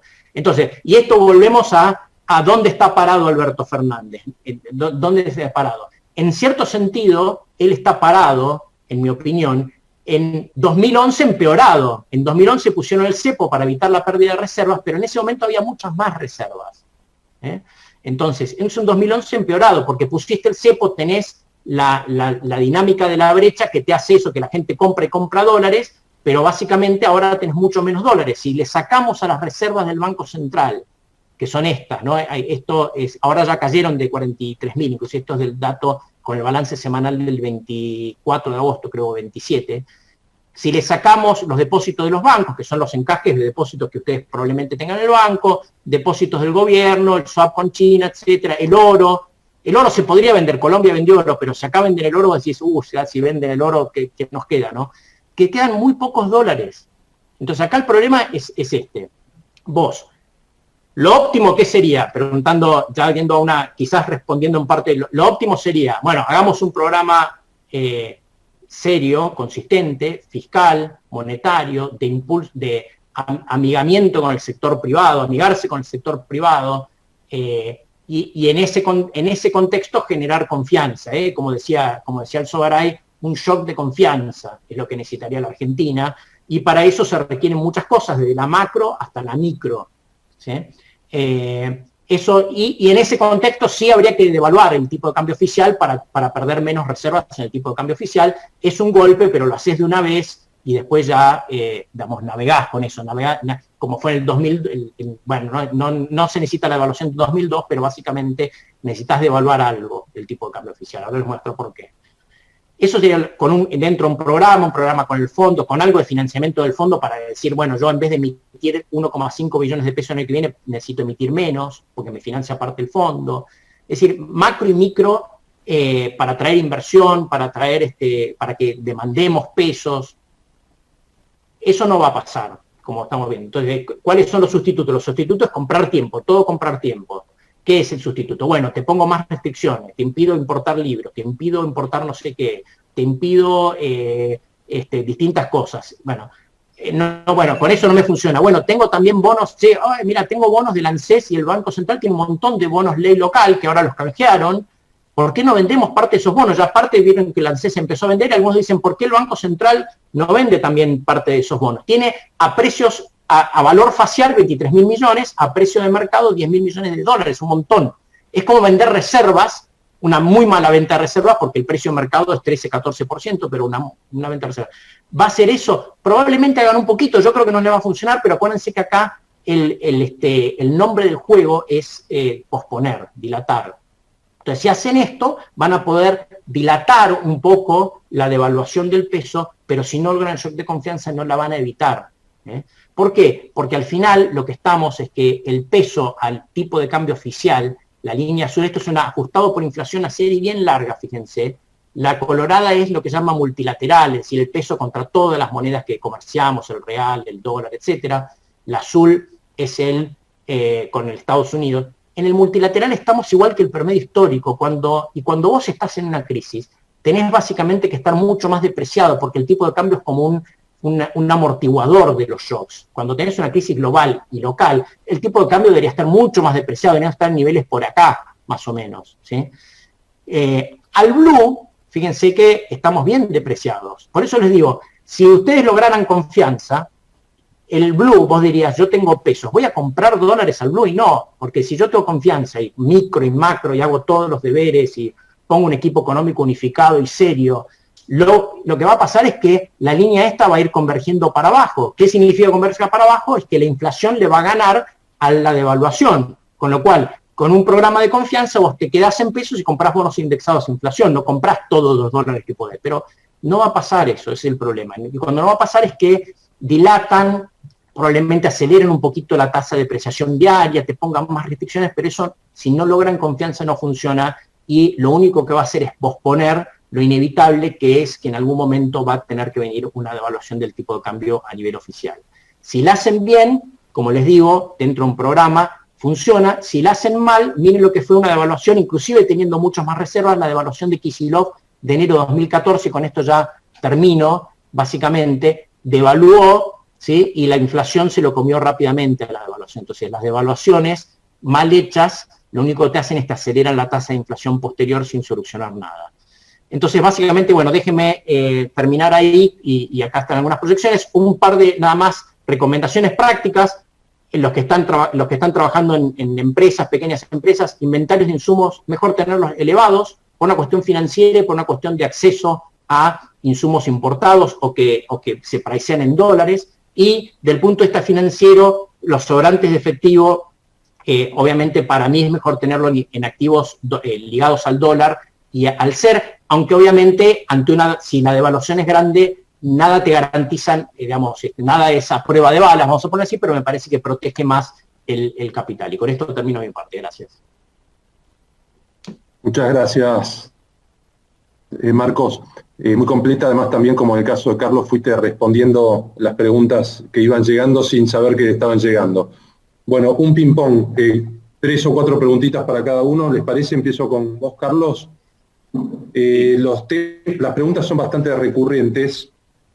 Te diría que hay una pregunta que es muy cortita. Te hago primero de todas juntas, si querés, y vas anotando. La primera es si va a haber elecciones de mitad de término el año que viene. Más de una persona lo hizo. Después, alguien dijo que el kirchnerismo está gobernando como si fuera en el 2011, es decir, con un 54% contra un montón de partidos atomizados y no 48-41. Entonces, ¿dónde está el rol de la oposición o dónde está la oposición? Y atado con eso hay también preguntas que dicen, ¿va a haber una grieta de 2 partidos o hay lugar para un tercero? Después otro recurrente es la justicia, cómo está la justicia como institución y en especial la Corte Suprema con estos posibles cambios de la justicia. Y por último, el rol del sindicalismo. Vos decías que el empleo privado viene bajando, no solo no crece, sino que 4% menor que el 2012, sino anoté mal, que hay sindicalistas modernos, racionales, que están dispuestos a aceptar reformas laborales o leyes laborales. Y después tengo un par para Marcos. Bueno, voy a ver si puedo recordar de memoria la lista. Primero, si va a haber elecciones, sí, yo creo que no está impuesto en tela de juicio eso, salvo que nos encontremos con una catástrofe económica que implique un escenario institucional muy distinto al que estamos viendo.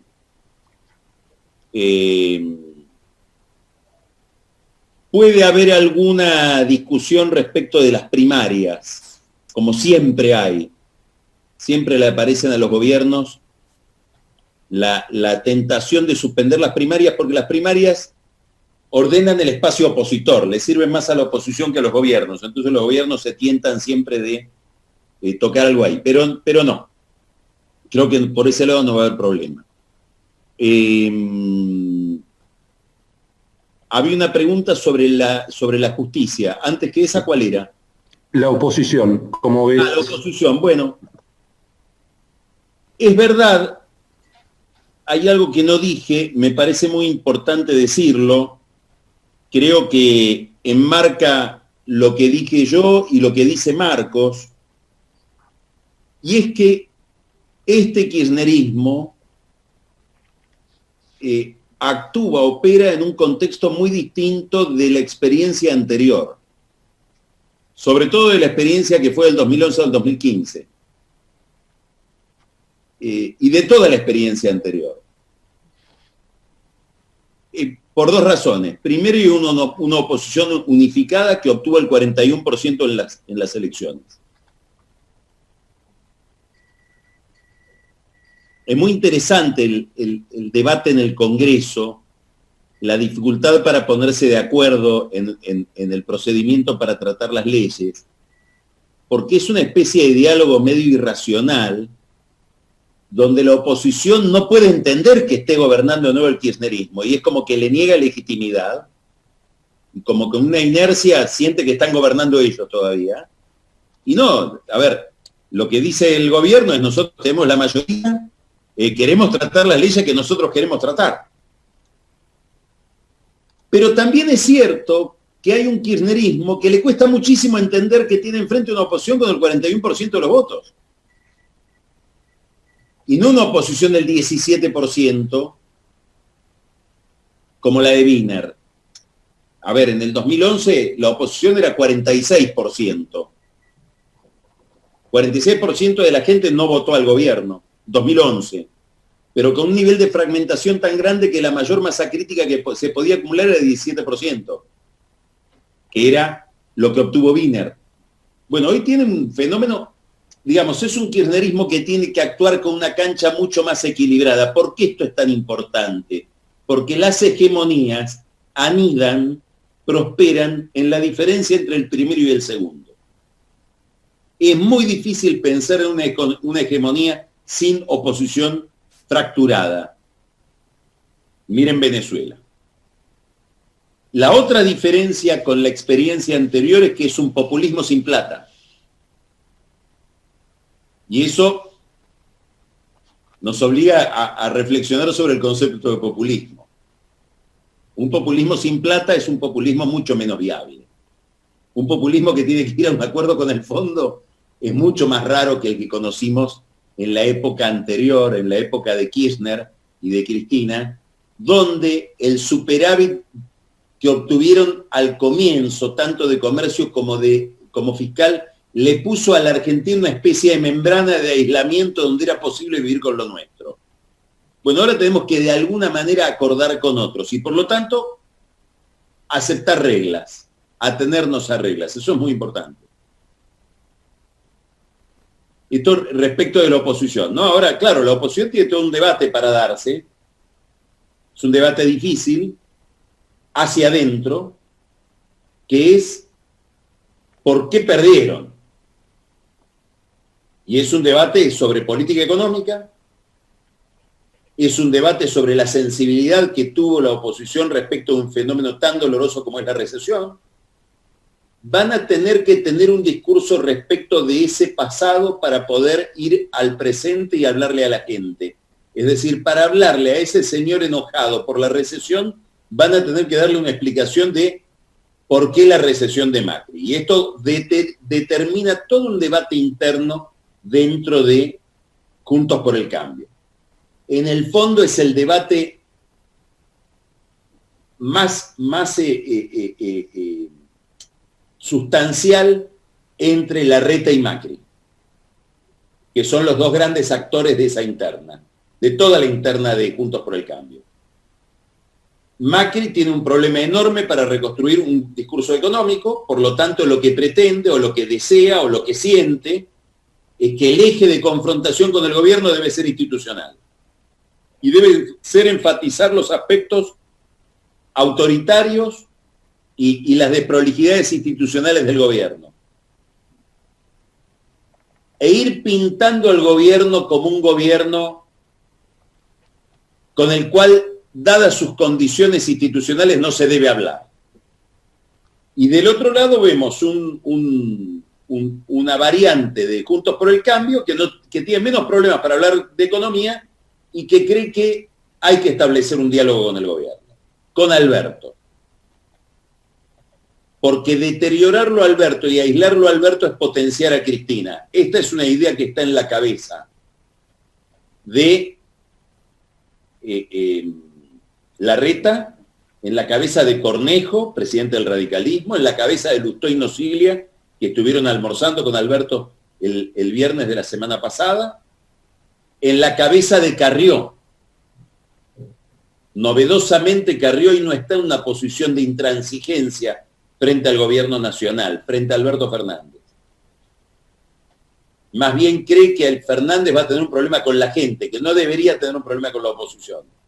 que de Fernández se va a encargar el electorado, pero que hoy debilitarlo y aislarlo a Fernández y no darle herramientas como para poder llegar a algún tipo de acuerdo con la oposición es potenciar enormemente el ala más intransigente de Cristina.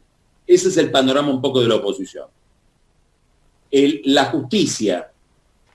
Creo que la justicia es un poder extraordinariamente cauteloso por naturaleza, por su misma identidad. Se siente amenazada desde muchos puntos de vista, sobre todo la justicia federal, sobre todo la justicia de Comodoro Pi, que resiste las reformas con uñas y dientes y que debe ser reformada. El problema es si se la puede reformar en un proceso de reforma transparente con Cristina Kirchner adentro diciendo que todas las causas que hay en su contra son producto del lawfare. Esta es la gran contradicción de Fernández. Pero la justicia tiene un temperamento en general corporativo, de defenderse a sí misma como cuerpo. Lo que va a pasar con la justicia es un arbitraje entre este sentimiento de defensa corporativo y su enorme cautela. Pero vamos a ver si la reforma avanza, vamos a ver muchos recursos de amparo, muchas medidas cautelares de los propios jueces. Y me parece que la Corte a la expectativa. Yo no tengo la idea de que la Corte vaya a tomar la iniciativa en defensa de alguna postura de resistencia al gobierno frente a la reforma. La Corte va a esperar y van a ser los tribunales inferiores. Ya se está demostrando en el tema de Bruglia y Bertuzzi, donde yo no creo que la Corte acepte el per saltum. Y lo otro es el sindicalismo, ¿no? Me parece que hay un sindicalismo del sector privado que ve el problema, el enorme problema de falta de competitividad que tiene la economía argentina y el factor, y lo que interviene en ese problema es la rigidez laboral, que no es el único factor, no es el único factor. No es que flexibilizando el mercado laboral esta economía despega, pero sí es un factor importantísimo. Y eso, a ese sindicalismo privado se lo está haciendo ver la crisis. Por eso sucedió algo de lo que no teníamos memoria, mucho menos en un gobierno peronista. Y es que se junten el sindicalismo y AEA, los grandes empresarios, a elaborar una agenda económico-social con independencia del gobierno. Y el límite que tiene Fernández para hacer política por parte de Cristina es tan extremo que en vez de convocarlos él está ofendido. Bueno, esta es una novedad enorme, enorme. Entonces creo que hay un sindicalismo del sector privado que puede tener un protagonismo en un proceso de reconstrucción económica, en contradicción con el sindicalismo del sector público. Uno necesita menos impuestos, el otro necesita más impuestos. Por eso hay una contradicción y por eso una cosa es el sindicalismo de Cristina y otra cosa es el resto del sindicalismo. El sindicalismo de Cristina, que es la CTA básicamente, es un sindicalismo estatal que requiere que no haya ajustes. Y el sindicalismo que pacta con AEA por escrito puso que tiene que haber una reducción de la presión fiscal. Bueno, son dos universos. Me parece que no quedaba nada. Perfecto. No, fueron justo todos esos temas. Muchas gracias, Carlos. Marco, vos fuiste también respondiendo, había mucha pregunta de cómo iba a ser el 2021 en tema de actividad, tipo de cambio, inflación, ya lo contestaste. Que creo que lo que queda por, si querés, por preguntarte es qué probabilidades de desdoblamiento de tipo de cambio ves. Te diría que eso es básicamente la pregunta que se viene repitiendo en forma recurrente. Bueno, a ver, mira, es imposible descartarlo. O sea, a ver, ¿cómo para que la gente entienda cuál es la diferencia entre esto y el desdoblamiento? Acá como que tenés una restricción de cantidades, no puedes comprar más de $200, no podés, si sos empresa tenés que pedir permiso para comprar ciertas cosas, es decir, es como una restricción cuantitativa y te generó 2 o 3 mercados, vamos a poner así, el oficial, el blue y el contado y el contado con liqui. Si vos desdoblás, es como que pasa a ser todo como totalmente ilimitado en cierto sentido. Vos querés viajar afuera, comprás al financiero. Y si vos querés sacar dólares para pagar dividendos, al financiero. Si querés exportar soja, vas al oficial. Si querés exportar alguna actividad que a mí me gusta, por ahí te hacen una partecita financiera, una partecita oficial. Es decir, lo que te saca las restricciones cuantitativas, lo que no te saca es este tema de que te quede va a ser con una brecha. Mientras vos no quieras devaluar el oficial y sigas imprimiendo una cantidad de dinero demasiado grande, va a seguir habiendo una brecha muy grande entre el oficial entre, vamos a llamarle el dólar comercial y el financiero. Entonces, no eliminás el problema de la brecha y no eliminás el problema que la gente va a querer sacar gran parte de los pesos vía algún tipo de cambio. Entonces, sí eliminás el hecho de que para comprar los $200 ya el Banco Central no pierde reservas, pero como todo eso va a ir al financiero, la brecha va a ser muy grande y te va a seguir estimulando todas estas dinámicas que vimos en el oficial, va a pasar al dólar comercial, vamos a llamarle así, ¿no? Que es, vas a importar todo lo que puedas, vas a exportar, es un ataque al exportador muy grande. La Argentina durante el cepo 2011-2015, los volúmenes de exportación cayeron más de 10%, cuando al mismo tiempo vos mirabas un conjunto de países, Chile, Colombia, Brasil, subieron bastante los volúmenes de exportación durante ese tiempo. Entonces es como que te castiga las exportaciones, te fomenta las importaciones, con lo cual, por más que hagas esto, la brecha va a seguir estando y el Banco Central va a seguir perdiendo dólares si vos no solucionás el problema de fondo, que es que imprimís demasiados pesos y que la gente no quiere esos pesos. Te lo hace más suave, más llevadero si vos querés, pero que es todo cuantitativo, pero no te elimina el problema de fondo macroeconómico. Perfecto, Marcos. Bueno, lamentablemente nos extendimos un poco más de lo planeado. Quería agradecerles a Carlos, a Marcos, sus excelentes exposiciones y, como dije al principio, generaron un interés impresionante con más de 5.000 clientes registrados. Así que bueno, hasta la próxima y bueno, que todos tengan un muy buen día. Bueno, muchas gracias. Gracias. Gracias. Gracias.